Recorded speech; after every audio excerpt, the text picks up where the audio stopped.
My name is Ceeza Luciano. I represent BHC from Charleston, South Carolina, and I'm a rapper. All right, cool.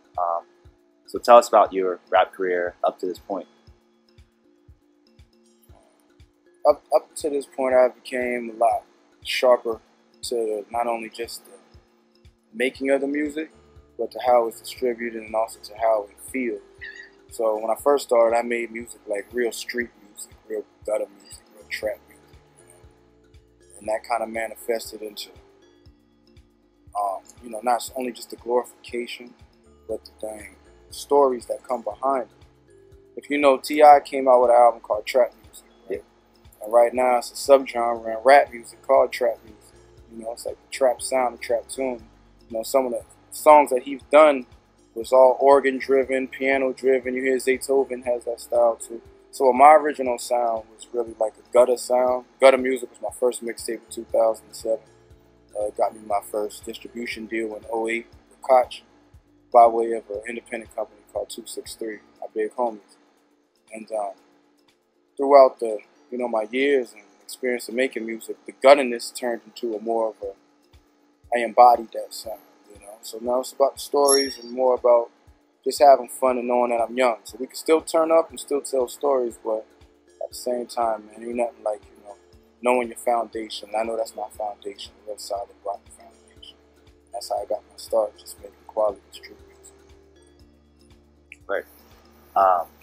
So I know you just dropped a mixtape called Boondock Saints in collaboration with an artist out in Oakland. Talk to me about your Oakland connects. Talk to me about what it's like in music out there. Tell me how the mixtape came about. Tell me a little bit about it. Well, when I started rapping, I met a friend of mine named Brian. I call him Bam. And I was about 10, 11 years old. So I moved from a certain section of Charleston, South Carolina, which is called Otranto, to an area called Goose Creek. So when I got to Goose Creek, he was one of the first friends I met. So, I was always playing basketball, shit like that, freestyling and shit like that. And he had a cousin named Deuce. So he's been hearing about me for a long time, and Deuce was a little bit older. He's like an OG.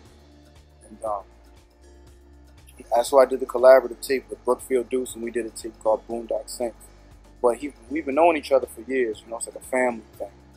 And just kept grinding, like I said, man. And then we linked back making the music, and it was just more organic because we're more like family. So I was bound to have it. And the connects that I got over there was through him. Mainly through the entertainment, was through him. I met Deuce through Bam, but I met the internet and the network and all that other stuff through Deuce, And Damian Lillard being his homie, his cousin actually played for the Blazers. So shout out to them. They're in the playoffs right now, so we root for Damian right now. And he's actually hosting a party in June that'll be the Boondock Saints theme, So, we're going to turn up with Damian, man. He's a cool dude. Deuce is his cousin, and we all family, been knowing each other for years. It's just crazy how one went to the NBA and one in the music industry, you know what I'm saying? Or two in the music industry for that matter. So you've put out 3 mixtapes on that PIF. All 3 of them have been awarded either gold, silver, or bronze. The most recent has been gold, which is dope. How has getting a lot of recognition via downloads, via whatever press you're getting around the web, word of mouth, whatever, how has that helped you out as far as your career in Charleston and then outside of Charleston? I know a lot of artists get stuck in Charleston. A lot of Charleston hip hop stays in Charleston. We're really specific out here.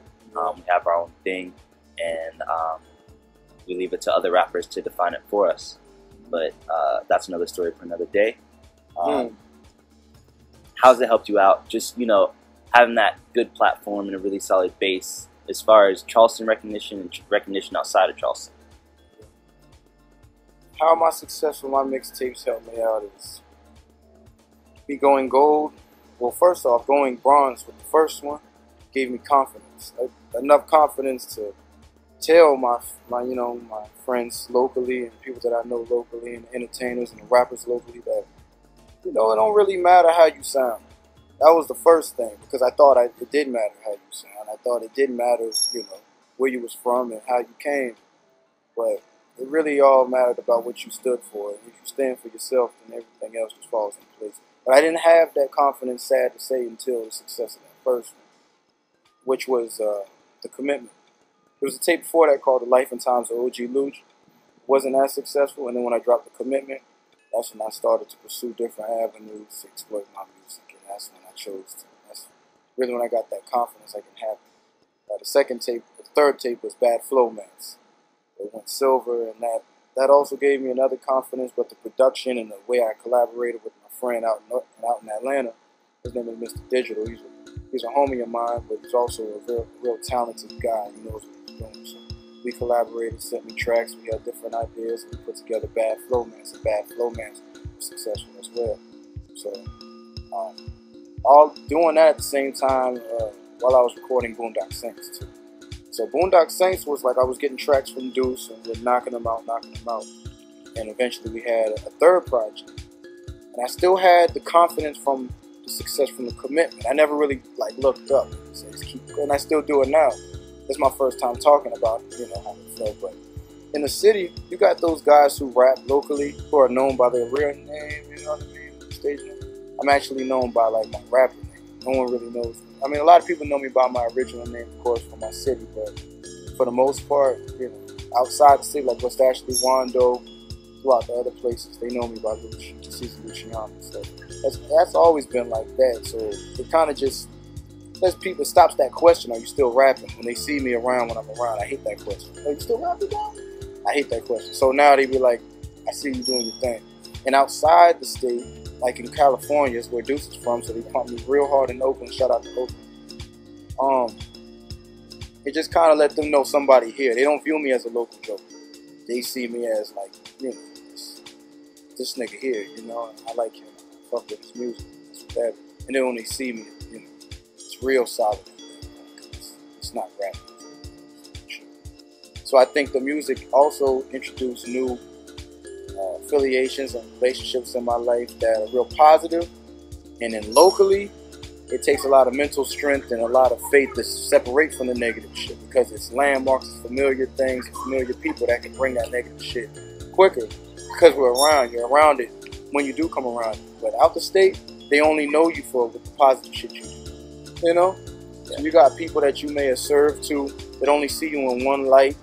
You dig what I'm saying? They don't see you as a rapper. You know what I mean? You got people you may work with, people that you fought when you was in school, your girlfriend, your family. They don't see you as that person. So over here, I get a different respect. Over there, it's more of new kid on the block who could dress real good, and he cool. And he already came in with the cool people when he came. That's what it is. You know what I'm saying? So either way, I could come in there like a nerd and still stand. Nerd is the new gangster anyway. Speaking of hip hop, in Charleston, speaking of just Charleston in general, who else in Charleston do you think we should be looking out for, and who do you want to work with that you haven't worked with yet? I think Matt Monday, myself, Matt Monday. I don't want to go. You don't have to dive all the way. I like Matt Monday, Matt Monday, a few of the home team from BHC. You dig what I'm saying? Who I want to work with? I like Dave, 30 Days Movement, but that ain't hard. That's just something I just said. We haven't done it yet. Right. You understand what I'm saying? Yeah. And there ain't really no names. If you're from the city and you can hang, and not only can you hang, but if you have certain things going on for yourself, that's gonna actually perpetuate the record that we're gonna record. Not just make a song just to make a song. Make a song to break a song, or make a tape to break a tape. So I'm working on a project called The Black House, which is going to involve any and every collaboration that I do with somebody, and it's going to be, Black House 1, 2, and 3. So, you'll see a lot of Charleston artists on it, you know what I mean? So even if they're from underdogs to big dogs, for the most part, I'm real adamant about working with artists that are, it's like a vibe, and if you're raw or not, you know what I mean? If you're cool, you're cool. If you're just some funny dude who's just doing it and ain't really taking it serious, I don't have the time. The same way you wouldn't have time to do no interview with someone who wasn't serious. You know what I'm saying? And who is who is your dream collaboration? Who do you want to work Who with? is my dream collaboration? You know, if you could work with anybody. Well, my dream collaboration, if I can work with anybody.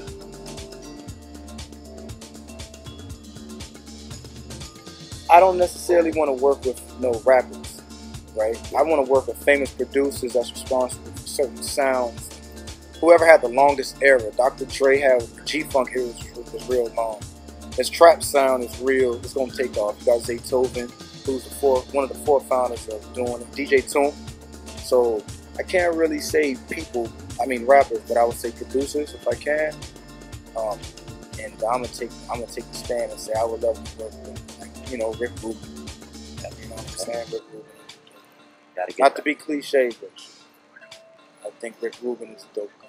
He's putting out good projects. I mean, he ran all last year pretty much. Man, it's hard to just say one though, man. I mean, you got Organized Noise, everything the Outkast ever done. I love all the instrumentation. I love all the instrumentation that he did. Of course, DJ Toon, Ninth Wonder. You know what I'm saying? I got into making beats for a minute when I was younger, and I was a sample head.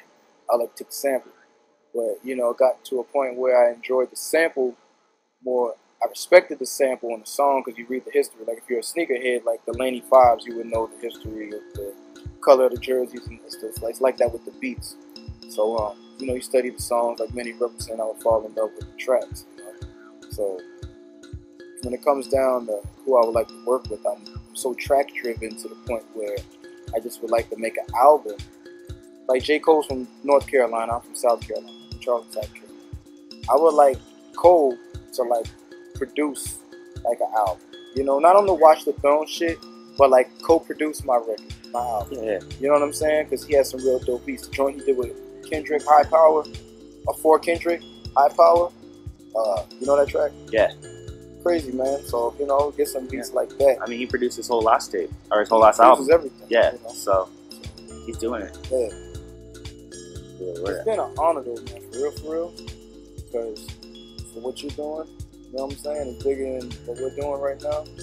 It's the fact that, and to close this thing out, you know what I'm saying, my name's Ceeza Luciano, BHC is the camp, Boondock Saints is out right now, you know, Bad Flow, Man's the Commitment, all these different things is out, so you can find me at C_Luch on Twitter, CLG Brand on Instagram, and long story short, what we're doing for the state all as a whole, you know, it's huge, you know what I mean? It's real stuff, because they don't know that South Carolina isn't just a place where, we got the Geechee Gullah Nation too, you know what I'm saying? So that's a whole nother conversation, but that's on the left hand, but on the right hand, you know what I'm saying, you have different things down here, like water, for instance. We're so accessible, the water's right there for the state. They have a bunch of landmarks and a lot of different things. We're second in the country for being hospitable, you know, kind.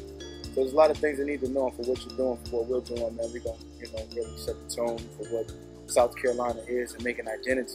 And that's really what I'm here to do and what we're all here to do. Success Circle Media, BHC, Street Academy, ITS, Swim Music, you know, $30 Entertainment. Anybody's from Charleston, really not. I appreciate it. Awesome. All right.